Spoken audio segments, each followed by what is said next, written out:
Bledug Kowu in the morning still shows off the extraordinary charm of nature. Wrapped in the morning sunlight, a natural phenomenon that has been going on for hundreds of years or maybe even thousands of years, we can still enjoy until now. Bledug Kowu that comes out due to vertical water pressure.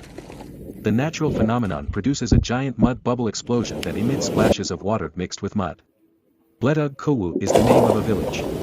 In that area, the mud that is sprayed by Bledug Kowu is accompanied by white smoke that rises to an average height of 3 meters. But at certain times, there is a loud explosion that can spray mud as high as 10 meters. Very amazing.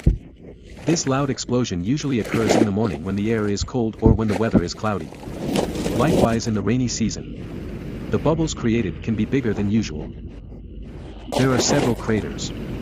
There is a large one located on the east side, while the smallest one located on the west side. Bledug Kowu is a natural phenomenon area that covers an area of 4.5 hectares. Geographically, it is located in a lowland with a temperature of 28 to 36 degrees. The arid and cracked mud spread over 4.5 hectares of land presents a strange, magical, and amazing natural phenomenon.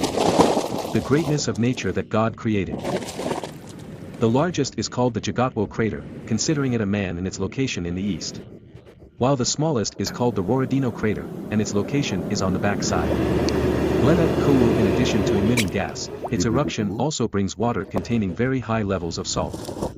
In fact, geologically, the location of Bledug Kowu is far from the sea. According to geological ranks, the Bledugyawu mud is formed by cracks and pressure from within the earth that brings mud, minerals, and gas up. The salt from Bledug Kowu comes from seawater trapped in rocks.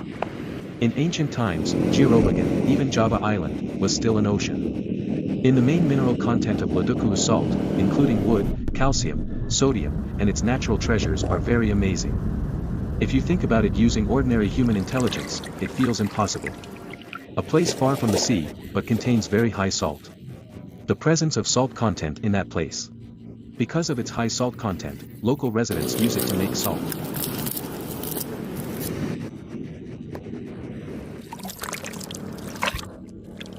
First, they make a ditch that connects the source of salt water around the mud. It is not an easy job to do.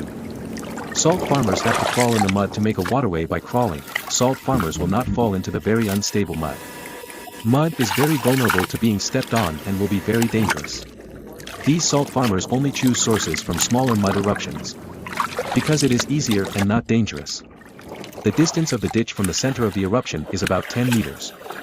Then it bends and lengthens until it reaches the reservoir.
They will put water from the reservoir into the kalaka.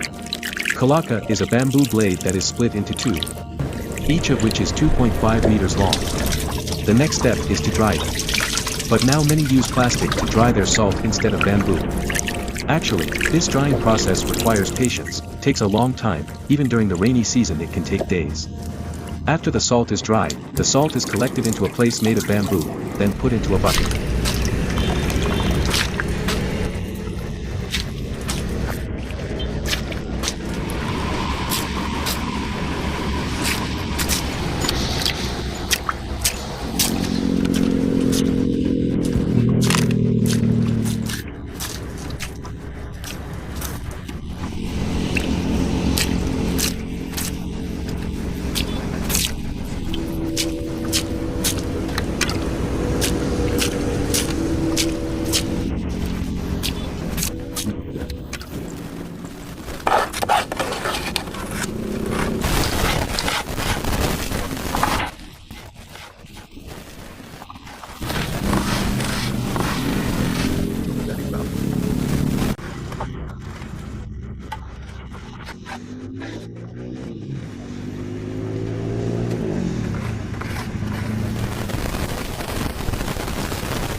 Other salt farmers do this by first settling the water and mud so that it is separate and clear.